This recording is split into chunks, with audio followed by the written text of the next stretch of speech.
সুপ্রিয় শিক্ষার্থীরা, এখন আমরা আলোচনা করব 54 নং পৃষ্ঠা নিয়ে। এখানে শুরুতে দেওয়া আছে নিচের ভগ্নাংশগুলোকে সমহর বিশিষ্ট ভগ্নাংশে রূপান্তর করে তুলনা করি।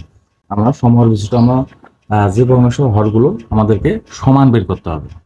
হরের জন্য আমাদের সমান বের হয়, অর্থাৎ এক ঘর থেকে আর এক ঘরের বিয়োগফল বা প্রতিটার ব্যবধান যেন আমাদের সমান থাকে। এখানে দুইটি ভগ্নাংশ দেওয়া আছে, 1/3 ও 1/5। আমাদের দুইটার সমহরগুলো বের করতে হবে। তাহলে আমরা একই সংখ্যা দ্বারা লব ও হরকে সেটা আমরা গুণ করব। তাহলে একই সংখ্যা দ্বারা যদি আমরা গুণ করি, এখানে 1/3 দেওয়া আছে, যদি আমরা 2 দ্বারা গুণ করি তাহলে 2 কে 2, 3 দুগুণে হবে 6। যদি আমরা 3 দ্বারা গুণ করি, 3 1 3, 3 3 9। যদি আমরা 4 দ্বারা গুণ করি, 4 1 4, 3 4 12। এভাবে আমরা লিখব 5/15, 6/18, 7/21, 8/24, 9/27, 10/30। আমরা এভাবে লিখব।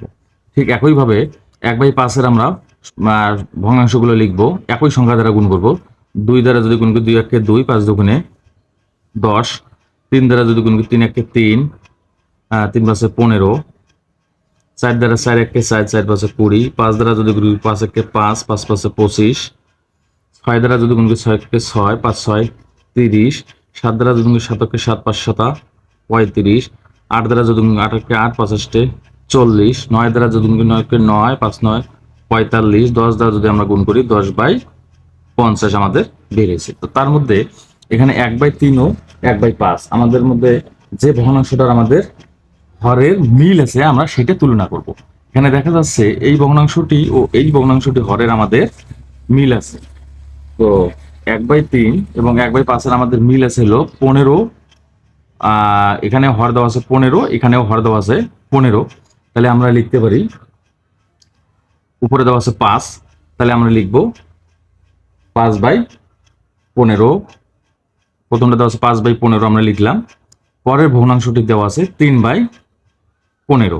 তাহলে ভগ্নাংশের হর যদি আমার সমান হয়, যে ভগ্নাংশটা লব বড় আমরা সেইটা বড় ধরবো। এটা আমাদের জেনে রাখা ভালো। ভগ্নাংশের হর সমান হলে যে ভগ্নাংশের লব বড় সে ভগ্নাংশটি মান বড়। তাহলে আমরা এই পাশে বড় চিহ্নটি অবশ্যই ব্যবহার করব। আশা করি তোমরা বুঝতে পারছো।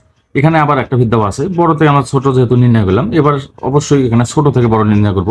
3/15 যদি হয়, এ পাশে আছে 5/15, তাহলে আমাদের এই পাশের ভগ্নাংশটি বড়, আমরা এই পাশে এই চিহ্নটি ব্যবহার করব। আশা করি তোমরা বুঝতে পারছো। এবার আমরা আসবো 3 নং প্রশ্ন নিয়ে। 5/6, 1/9 ভগ্নাংশগুলোকে সমহর বিশিষ্ট ভগ্নাংশে রূপান্তর করে তুলনা করি। অর্থাৎ পূর্বের 2 নংয়ের সমাধান মতো। এখানে 6 9 এর লসাগু এখানে বের করে দেওয়া নাই, আমরা বের করব 6 এবং 9 এর লসাগু। 6 এবং 9 এর লসাগু যদি আমরা করি, 3 দুগুণে 6, 3 3 9। তাহলে আমাদের লসাগু হবে 3 দুগুণে 6, 3 6 18। লসাগু আমাদের হবে 18। তাহলে 18 ভাগ প্রথম ভগ্নাংশের হর 6, ভাগ করলে বের হয় আমাদের 3। তাহলে আমরা প্রথম ভগ্নাংশটা লিখব 5/6।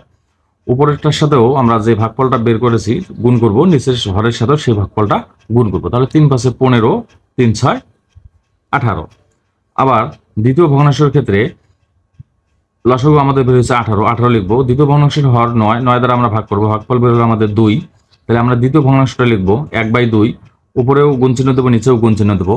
আর ভাগফল যেটা আমাদের বের হয়েছে সেটা লবের সাথেও গুণ করব, হরের সাথেও গুণ করব। তাহলে 2 1 2, 9 দুগুণে 18।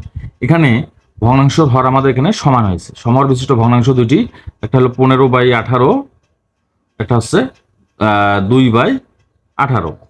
এদের মধ্যে আমাদের দেখা যাচ্ছে যেহেতু একটা ঘরে দিছে, কোনো ভগ্নাংশ আকারের চিহ্ন দেয়নি, তাহলে আমরা অবশ্যই এটাকে লব ধরবো। লব যেহেতু শুরুর দিকে বড় চিহ্ন দেওয়া আছে, আমরা বড় যেটা সেই ভগ্নাংশটি আমরা আবার লিখব। এখানে দেওয়া আছে 15, এবার হবে 2। সুতরাং 15/18 এটা আমাদের বড়, আর 2/18 এটা হবে আমাদের ছোট। অর্থাৎ 15/18 এই ভগ্নাংশটি বড়, আর 2/18 এই ভগ্নাংশটি ছোট। কেননা আমরা জানি ভগ্নাংশের হর সমান হলে যে ভগ্নাংশের লব বড় তার মান বড়। এখানে 4 নং একইভাবে আমরা সমস্যাটি সমাধান করতে পারি। 4 নং প্রশ্নের এখানে দেওয়া আছে 3/8 ও 1/24। 3/8 ও 1/24 ভগ্নাংশগুলোকে সমহর বিশিষ্ট ভগ্নাংশ রূপান্তর করে তুলনা করি। তাহলে আমরা এখানে 8 ও 24-এর লসাগু নির্ণয় করবো। 8 আমরা 24-এর লসাগু যদি আমরা নির্ণয় করি, 4 দুগুণে 8, 12 দুগুণে 24, আবার 2 দিলে 2 দুগুণে 4, 6 দুগুণে 12, আবার যদি 2 দ্বারা দেই, 2 1 2, 3 দুগুণে 6। তাহলে আমরা লসাগু হবে 2 দুগুণে 4, 4 দুগুণে 8, 3 8 24। তাহলে ভগ্নাংশগুলোর হওয়া 8 ও 24 এর লসাগু বের হলো আমাদের 24। তাহলে প্রথমে আমাদের লসাগুটা লিখবো 24 ভাগ প্রথম ভগ্নাংশের হর 8, ভাগফল বের হলো আমাদের 3। আমরা প্রথম ভগ্নাংশটা এখানে দেওয়া আছে 3/8, আমাদের ভাগফলটা যত বের হয়েছে তাহলে উপরেও লিখবো, আমরা নিচেও লিখবো 3। 3 3 9, 3 8 24, আমরা এটা লিখলাম। দ্বিতীয় ভগ্নাংশের ক্ষেত্রে আমাদের লসাগু বের হয়েছে 24, আমরা 24 লিখলাম। দ্বিতীয় ভগ্নাংশের হর দেওয়া আছে 24, তাহলে 24 দ্বারা আমরা 24-কে যদি ভাগ করি, ভাগফল বের হয় আমাদের 1। তাহলে আমরা দ্বিতীয় ভগ্নাংশটা লিখবো 1/24, উপরে গুণ চিহ্ন দেবো, নিচেও গুণ চিহ্ন দেবো।